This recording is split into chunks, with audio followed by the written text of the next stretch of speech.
오늘 하나님께서 우리에게 주시는 말씀은 신명기 6장 10절에서 19절까지의 말씀입니다. 말씀을 받기 위한 우리의 고백을 먼저 드리겠습니다. 우리의 형편과 마음을 가장 잘 아시는 하나님, 이 시간 주의 말씀을 받겠습니다. 말씀하여 주옵소서. 내 사정을 말씀드리자 주께서 응답해 주셨으니 주님의 깊은 지혜로 나를 가르쳐 주소서. 아멘. 아멘. 신명기 6장 10절에서 19절 말씀을 교독합니다. 하나님의 말씀입니다. 내 하나님 여호와께서 내 조상 아브라함과 이삭과 야곱을 향하여 내게 주리라 맹세하신 땅으로 너를 들어가게 하시고 내가 건축하지 아니한 크고 아름다운 성읍을 얻게 하시며 내가 채우지 아니한 아름다운 물건이 가득한 집을 얻게 하시며 내가 파지 아니한 우물을 차지하게 하시며 내가 심지 아니한 포도원과 감람나무를 차지하게 하사 내게 배불리 먹게 하실 때에 너는 조심하여 너를 애굽 땅 종되었던 집에서 인도하여 내신 여호와를 잊지 말고 내 하나님 여호와를 경외하며 그를 섬기며 그의 이름으로 맹세할 것이니라. 너희는 다른 신들 곧 내 사면에 있는 백성의 신들을 따르지 말라. 너희 중에 계신 너희의 하나님 여호와는 질투하시는 하나님이신즉 너희의 하나님 여호와께서 내게 진노하사 너를 지면에서 멸절시킬까 두려워하노라. 너희가 마사에서 시험한 것 같이 너희의 하나님 여호와를 시험하지 말고 너희의 하나님 여호와께서 너희에게 명하신 명령과 증거와 규례를 삼가 지키며 함께 읽습니다. 여호와께서 보시기에 정직하고 선량한 일을 행하라. 그리하면 내가 복을 받고 그 땅에 들어가서 여호와께서 모든 대적을 내 앞에서 쫓아내시겠다고 내 조상들에게 맹세하신 아름다운 땅을 차지하리니 여호와의 말씀과 같으니라. 아멘. 오늘 본문은 이제 광야 길을 마치고 가나안에 들어가는 이스라엘 백성들을 향한 모세의 교훈입니다. 유언과 같은 말씀이지요. 신명기가 사실 그러한 내용들인데 오늘 읽은 본문을 요약하면 설교 제목과 같습니다. 조심해라, 잊지 마라. 조심해라, 잊지 마라. 이렇게 이야기할 수 있습니다. 그러면 왜 조심해야 될까? 왜 잊게 될까? 성경은 이렇게 얘기합니다. 내게 배불리 먹게 하실 때에. 배부르고 등 따시게 되니까 잊어버린다는 거예요. 먹고 살만해지니까 너희가 잊어버린다는 거예요. 내게 배불리 먹게 하실 때에, 그 말은 뭐예요? 누가? 하나님이 너를 복을 주신다는 거죠. 하나님이 내게 복을 주실 그때에 조심하고 기억해라. 안 그러면 배부른 게 복이 아니라 화가 될 수 있다. 하나님이 주신 복이 도리어 복이 아니라 저주가 될 수 있다. 그러니까 배부를 때 조심하라는 얘기입니다. 그러면 우리가 생각해야죠. 배불리 먹게 될 때가 왜 위기의 때인가? 사실 여기서 배부르다라고 하는 얘기는 지금은 아니지만 옛날에는 배불렀다는 이 자체가 드물잖아요. 물론 여기 특별히 오부에 오시는 분들은 이 배부름이라고 하는 것이 당연한 거고 건강을 위해서 배를 안 부르게 해야 한다 이렇게 생각하지만 우리 민족의 역사 가운데서 이렇게 배부름으로 고민하게 된 것은 채 30년이 안 됐을 겁니다. 오죽하면 이어령 선생께서 하신 말씀처럼 우리말에 아침과 저녁이라는 우리말이 있지만 점심이라는 우리말이 없는 것은 우리 민족이 평생 역사 속에서 하루에 2끼밖에 안 먹었다는 뜻이다. 중국 한자인 점심 자체도 점을 찍는 아주 작게 먹는 딤섬이죠. 그렇게 먹는 이 점심이 우리에게 온 지도 얼마 되지 않았다. 그러니까 모세가 이 말을 할 때 배부르게 먹는다라는 것의 의미는 단순한 배부름 정도가 아니라 생활이 완전히 폈다, 이런 의미인 거죠. 자, 배불리 먹게 될 때 왜 위기인가? 첫 번째는요, 이 만족이 주는 문제입니다. 그러니까 배불렀다, 이루었다는 거잖아요. 달성했다는 거죠. 만족하다라는 얘기입니다. 우리가 만족할 때 나타나는 게 일반적으로 게을러진다는 거죠. 그러니까 만족이 우리에게 게으름을 가져온다. 사실 이 게으름도 이 시대에는 그렇게 나쁜 게 아닌 게 돼버렸어요. 옛날에는 정말 게으름이 죄였어요. 그래서 들었던 얘기가 부지런해야 된다, 땀 흘려야 된다, 뭐 성실해야 된다 그랬는데 요즘은 안 그러잖아요. 열심히 일한 그대여 떠나라, 뭐 이렇게 얘기를 하지, 무조건 열심히 일하는 게 좋지 않다, 뭐 이런, 그러니까 그만큼 우리가 잘 먹고 잘 살게 됐다라는 뜻이에요. 근데 만족함으로 내가 완전히 목적도 없이 게을러진다, 이게 배부름의 위기가 되는 거죠.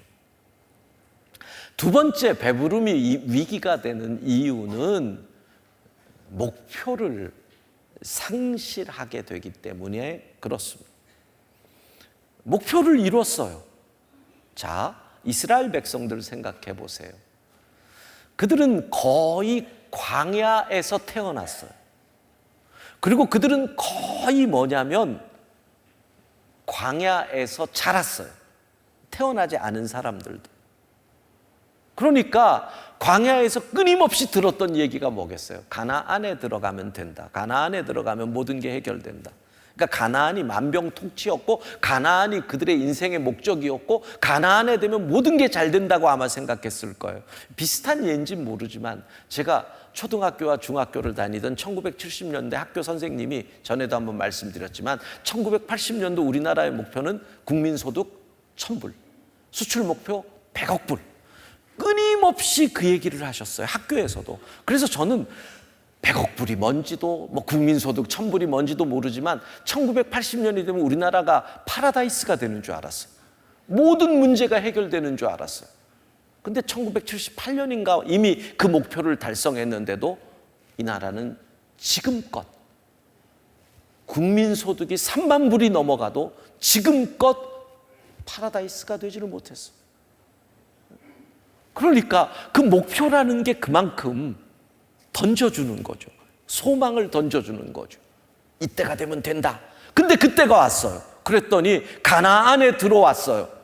그러면 이제 뭘로 살죠? 목표를 이루고 상실했어요. 그랬더니 그들이 엉뚱한 목표를, 더 잘 살아야지, 그러니 내게 더 잘 살 수 있게 해주신 우상에게 가서 비나이다 비나이다를 하게 되는, 그러니까 목표를 상실함으로 엉뚱한 목표를 세우게 되더라. 그 이야기가 대표적으로 나온 게 예수님의 비유예요. 한 부자가 있었는데 이 부자가 농사가 너무 잘 된 거죠. 소출이 너무 풍성해진 거죠. 요즘 말로 하면 내가 이끄는 회사가 올해 매출 목표를 세웠는데 몇 배를 매출을 이뤘어요. 순이익을 예를 들어 10억 그랬는데 순이익이 50억 몇 배가 나온 거예요. 그러면 목표를 완전히 이룬 거잖아요. 자, 거기서 이 부자가 어떻게 하느냐, 이걸 보면 목표를 성취한 사람이 엉뚱한 목표로 나아가는 예를 보게 돼요. 그 부자는 제일 먼저 하는 게 곡간을 헐고 더 크게 짓고 모든 곡식과 물건을 거기 쌓아두른다. 그리고 그 다음 그의 목표가 누가복음 12장 19절 읽습니다. 또 내가 내 영혼에게 이르되 영혼아 여러 해 쓸 물건을 많이 쌓아두었으니 평안히 쉬고 먹고 마시고 즐거워하자 하리라. 그가 생긴 새로운 목표가 뭐예요? 감사도 없어요. 베품도 없어요. 섬김도 없어요. 그냥 평안히 쉬자, 즐기자, 먹자, 마시자, 부어라, 마셔라, 놀자. 이거밖에 없어요. 나밖에 없는 거예요. 목표를 이루고 새로운 목표가 엉뚱한 목표가 되니 배부름이 위기가 된다. 근데 이 두 가지보다 배부름이 주는 더 큰 위기가 세 번째. 내가 이루었다. 교만이라는 거예요. 우리가 만족했을 때, 우리가 목표를 이루었을 때 다가오는 가장 큰 유혹이 뭔 줄 아세요? 오, 너 대단해. 너 위대해. 너 짱이야. 내가 이루었다.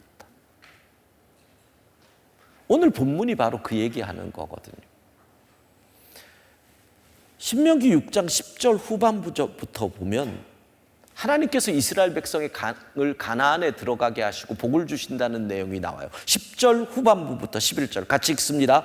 내가 건축하지 아니한 크고 아름다운 성읍을 얻게 하시며 내가 채우지 아니한 아름다운 물건이 가득한 집을 얻게 하시며 내가 파지 아니한 우물을 차지하게 하시며 내가 심지 아니한 포도원과 감람나무를 차지하게 하사 내게 배불리 먹게 하실 때에. 자, 화면 보세요. 여기서 공통적으로 반복되는 게 뭐예요? 네가 아니한 것들을 누리게 된다. 그러니까 내가 지금 배불리 먹게 되는 이유가 뭐예요? 내가 수고하고 노력하지 않은 것들로 먹게 된다. 이거를 신약의 용어로 뭐라 그래요? 은혜라 그러죠. 내가 애쓰지 아니하였는데 구원이 왔어. 은혜. 그 은혜를 구약적으로 표현한 게 이 구절이에요. 그러니까 지금 내가 배불리 먹게 된 모든 것이 하나님이 은혜로 주신 것인데 어느 순간 내가 잘나서 내 능력으로 내 힘으로 은혜를 잊은 교만, 이것이 배부름이 주는 가장 큰 위기가 되는 거예요. 사랑하는 성도 여러분, 다음 주는 올 전반기 6개월 주의 은혜를 기억하고 고백하는 맥추감사절입니다. 지난 6개월을 돌아보면서 하나님이 우리와 함께 하셨고 하나님이 우리와 동행하셨고 하나님이 우리를 지켜주시고 하나님이 인도하셨기에 여기까지 있는 줄로 믿습니다. 이 은혜를 잊으면 안 돼. 그게 교만이에요. 그러면 우리는 무너지는 거예요. 맥추감사절은 딴 게 아니에요. 그 은혜를 헤아리는 것. 과거의 은혜를 기억하고 감사하는 것. 여러분, 배부름의 위기는 은혜를 잊는 교만입니다. 우리 찬양하고 말씀 계속합시다. 내가 지금까지 지내온 것은 은혜를 기억하면서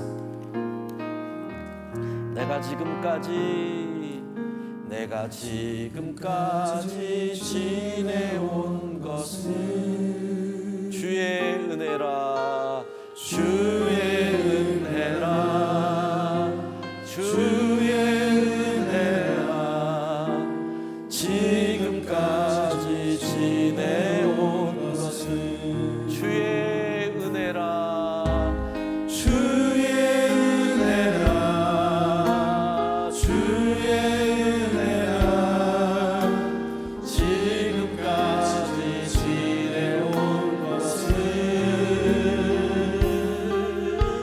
주의 은혜라 주의 은혜라 지금까지 내가 하나님의 자녀 된 것은 내가 하나님의 자녀 된 것은 주의 은혜라 주의 은혜라 주의 은혜라 하나님의 자녀 된 것은 주의 은혜라 주의 은혜라 주의 은혜라 하나님의 자녀 된 것은 주의 은혜라 주의 은혜라 하나님의 내가 이 자리에 서 있는 것은 내가 이 자리에 서 있는 것은 우리 오른손 들고 찬양합시다. 주의 은혜라 주의 은혜라 이 자리에 서 있는 것은 주의 은혜라 주의 은혜라 주의 은혜라 이 자리에 서 있는 것은 주의 은혜라 주의 은혜라 이 자리에 서 있는 것은 주의 은혜를 결코 잊지 말기를 바랍니다. 오늘이 73년 전에 이 땅에 비극이 일어난 바로 그날이네요. 6월 25일.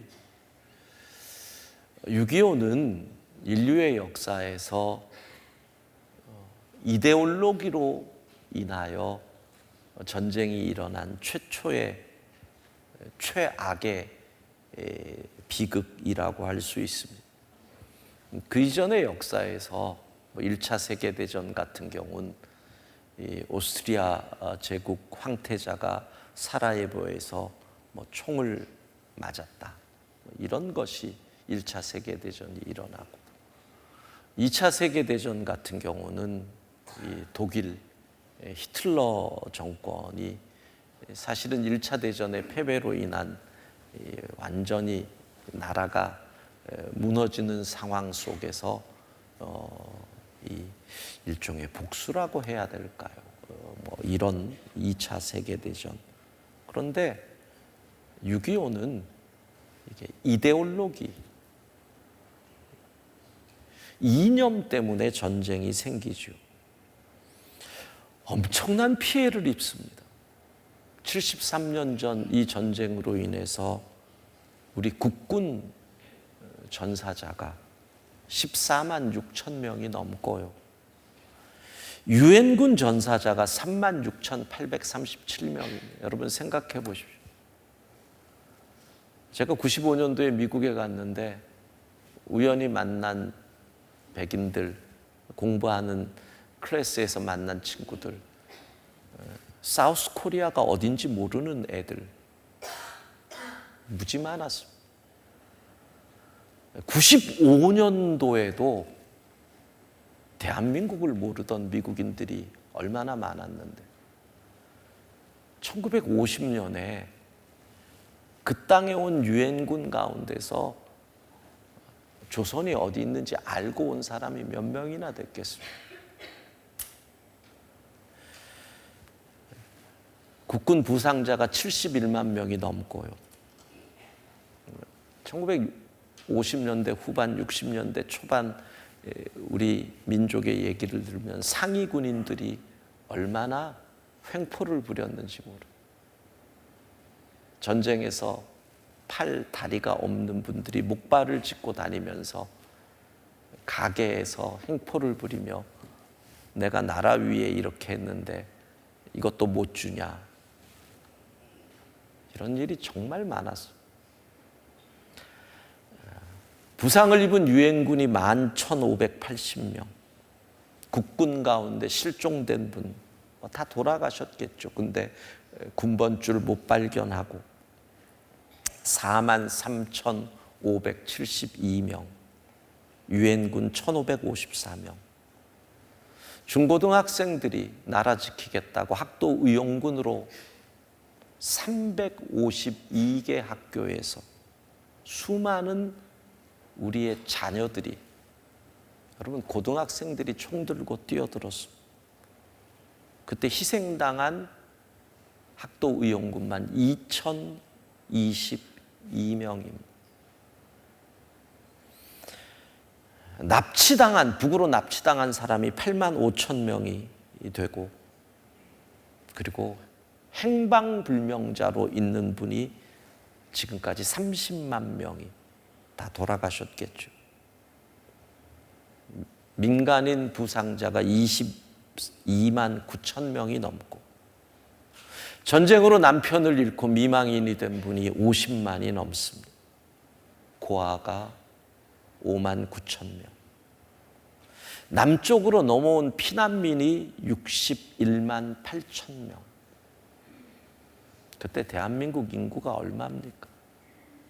우리는 완전히 바닥에서 바닥으로, 일제 36년의 강점기에서 수탈당하고 빼앗기고 정말 전 세계에서 가장 가난한 민족이 됐습니다. 그러니까 바닥, 완전 바닥인데 거기가 끝인 줄 알았는데 전쟁 끝나니 그 바닥 밑에 지하에 우리가 살고 있는 그런 상황입니다. 근데 여러분, 그런 나라가 88년에 올림픽을 개최합니다. 제가 88년 올림픽 그러면 청년들은 그게 언제적 얘기인지 기억도 못하고, 우리 아들도 90년생이니까 우리에게, 우리 세대에 있어서 그렇게 위대한 88 올림픽이 젊은이들에게는 진짜 라떼 이야기가. 2002년의 월드컵, 생각해보니까 지금 20살 아이들은 월드컵도 전에 이후에 태어난 거죠. 세계 10위의 경제대국을 이룹니다. 무엇보다 놀라운 것은 여러분, 자유민주주의 국가를 이뤘습니다. 여러분, 이게 놀라운 일 아닙니까? 그러면 우리 믿음의 눈으로 보자고요. 완전히 바닥 밑에 바닥에 있던 나라가 70년 만에 이러한 성취를 이룬 역사가 세계에 어디 있습니까? 어디에도 없어요. 그러면 믿음의 눈으로 우리는 이렇게밖에 고백할 수밖에 없어요. 이것은 전적인 하나님의 은혜입니다. 왜 그렇게 고백하냐고 여러분 보세요. 우리 민족 5,000년의 역사에서 전 세계 가운데 섰던 적이 한 번이라도 있어요? 중국의 속국. 여러분, 우리는 중국의 속국이었어요. 부인할 수 없어요. 그게 우리 민족의 역사예요. 그러면 세계 속에 섰는데 그 5,000년과 지난 100년과 다른 점을 찾아봐요. 딱 하나예요. 그 5,000년의 역사에는 복음이 없었어요. 딱 하나 차이가 있으면 예수 복음, 기독교가 들어왔다. 근데 어떻게 하나님의 은혜를 부인할 수 있어요? 그것 외에는 다른 게 없어요. 그거, 오직 그거 하나. 자, 문제는 뭐예요? 이 배부름, 잘 먹고 잘 살게 된 이 배부름의 역사가 우리로 하여금 하나님의 은혜를 잊게 만든다는 거예요. 이게 진짜 우리의 위기 아닐까요? 이 위기, 잊고 있다. 배가 불러서 하나님의 은혜를 잊고 있다. 여러분, 6.25 전쟁을 통해서 어떤 교훈을 얻습니까? 6.25를 겪었던 세대들은 점점 사라집니다. 오늘 아침에 교회 오면서 은퇴 권사님 만나서 그냥 물어봤어요. 권사님 6.25 때 뭐 하셨어요? 그랬더니 평안도에서 아버지 손잡고 피난 내려왔어요. 근데 그때는 또 얘기할 때는 아무렇지도 않던 분이 평안도에서 아버지 손잡고 피난 내려왔시오. 갑자기 그러시네. 참네. 그냥 한국말, 그냥 표준말 하시다가 갑자기 그 얘기하니까 내려왔시오. 이렇게 얘기하시더라고요. 이야. 그런 분들이 사라져요. 근데 우리 세대도 점점 우리는 6.25를 겪은 그분들의 얘기를 직접 들었던 세대도 사라져요. 그럼 지금 세대는 듣지도 않고 보지도 않고 기억도 안 해요. 이게 위기 아니에요. 6.25를 통해서 교훈을 여러분의 자녀들에게 내려주지 않는 게 위기 아니에요.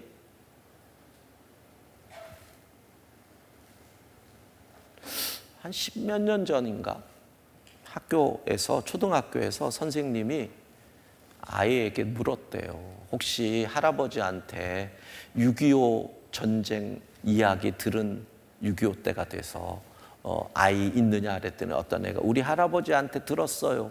무슨 얘기 들었니? 우리 할아버지가 6.25 전쟁에 참전을 했대요.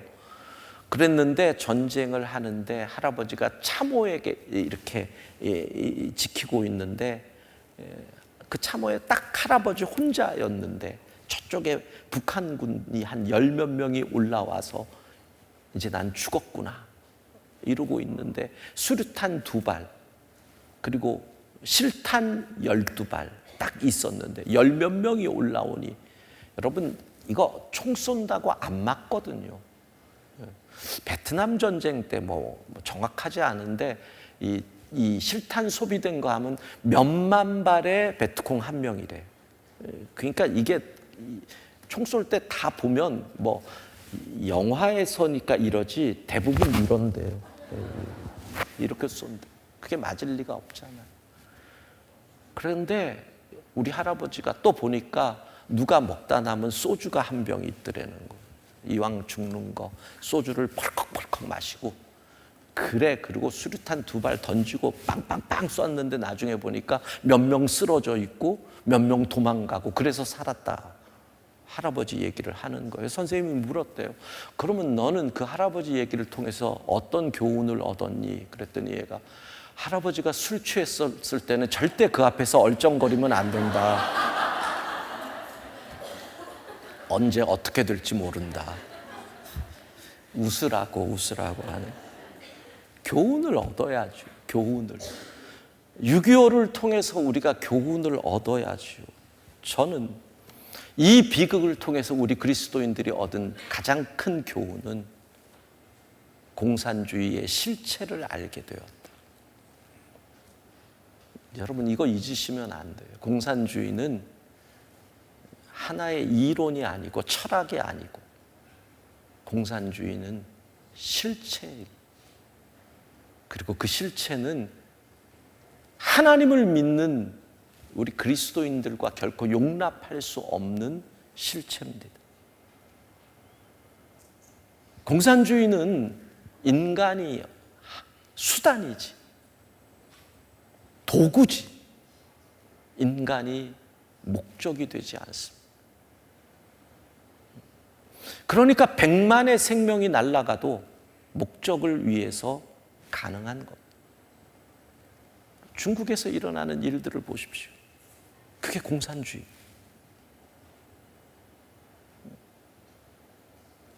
그런데 우리 민족이 6.25를 통해서 공산주의라는 실체를 겪습니다. 근데 시간이 지났다고? 내가 겪지 않았다고? 그것은 이론이야. 그건 철학이야. 라고 한다면, 그러면 바보죠. 설마! 그러면 바본 겁니다. 여러분, 정치는 공산주의와도 대화를 해야 됩니다. 당연합니다. 그건 정치 지도자들이 할 일입니다. 끊임없이 대화해야 됩니다. 그러나 그 실체를 우리는 알아야 돼요. 그렇지 않으면 우리는 또 뒤통수 맞고 또 뒤통수 맞습니다. 개성 송도 중학교에서 영어를 가르치던 미국 선교사 레리 젤러스라는 분이 6.25가 발발되면서 북한군에게 붙잡혀서 평양 교도소에 수감이 됩니다. 그리고 많은 고문과 어려움을 겪는데 전쟁 중에 그 교도소에 미군 포로가 700명 수감이 되고 민간인들이 75명 정도가 수감이 되는데, 인천 상륙작전과 동시에 이제 유엔군과 국군이 북으로 올라올 때 겨울이 돼가면서 평양이 함락되고 그럴 지경이 되니까 이 포로들을 이제 옮겨가는 겁니다. 차에 태울 리가 없죠.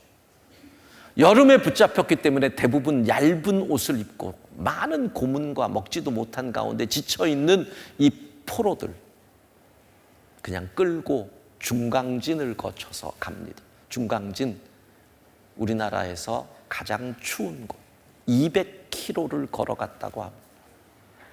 낙오되면 이렇게 합니다. 병원으로 데려갈게. 그리고 뒤로 빼서 빵.